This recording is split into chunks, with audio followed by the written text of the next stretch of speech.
Racist passenger tries to have black man removed, freezes when he flashes his FBI badge.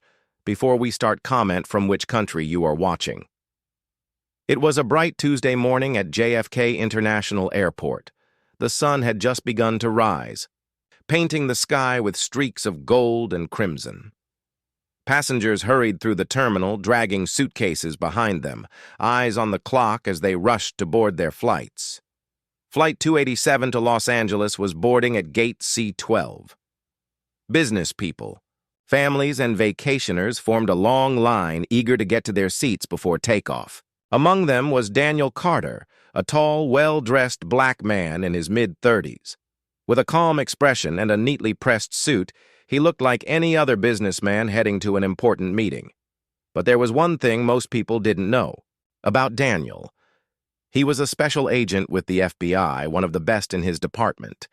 Daniel found his seat, 12A, a window seat near the middle of the plane. He slipped off his jacket, stored his briefcase overhead, and settled in, pulling out a book to read while the rest of the passengers boarded. A few minutes later, a woman in her early 50s stormed down the aisle. Her platinum blonde hair was styled perfectly, and she wore an expensive-looking dress and heels. From the look on her face, it was clear she wasn't in a pleasant mood. When she reached Daniel's row, she stopped abruptly. "This is my seat," she snapped, pointing at 12A, her. Voice was loud enough for several passengers to hear. Daniel looked up calmly. "Actually, ma'am," he said politely, holding up his boarding pass. "This is 12A. Your seat must be somewhere else." The woman snatched her boarding pass from her purse and glanced at it. "It says 12A, and even if it didn't, I'm not sitting next to you." Her voice dripped with disdain, and the atmosphere in the cabin shifted suddenly. Nearby passengers looked uncomfortable, sensing where this was going. Daniel stayed calm. "I'm sure the flight attendant can help sort it out," he said evenly. But the woman wasn't done. Her voice rose louder.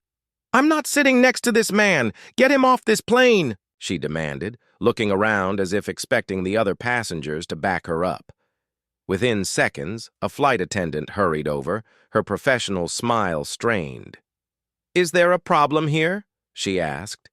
"Yes," the woman said sharply, pointing at Daniel.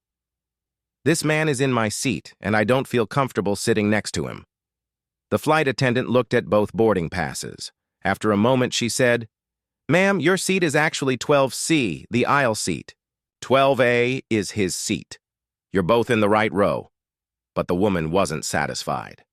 "Then move him somewhere else," she demanded. The passengers around them were silent, watching. Some shook their heads in disbelief. Daniel finally closed his book and sighed.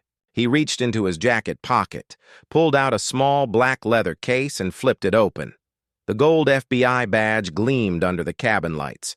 "Ma'am," he said in a calm but firm voice, "I'm Special Agent Daniel Carter with the Federal Bureau of Investigation. If you have a problem with me sitting here, we can discuss it after we land. But for now, please take your seat so we can all get to Los Angeles on time." The woman froze. Her face drained of color as the letters FBI stared back at her. Around them, passengers murmured in surprise. A few even smiled, clearly enjoying the turn of events. The flight attendant raised her eyebrows. "Ma'am, please take your seat," she repeated, this time with authority. Red-faced and suddenly quiet, the woman slid into her seat without another word. For the rest of the flight, she avoided eye contact with Daniel and everyone else. Meanwhile, Daniel calmly returned to his book as if nothing had happened. Several passengers approached him after landing to shake his hand, thanking him for remaining composed in the face of open racism. One even whispered, "You handled that perfectly, sir." Daniel simply smiled and said, "Sometimes, the best response is to stay calm and let the truth speak for itself." This story reminds us that prejudice and hatred often backfire when confronted with dignity, authority, and truth. Racism has no place in our society or on our flights, Because at the end of the day, respect costs nothing, but it can change everything.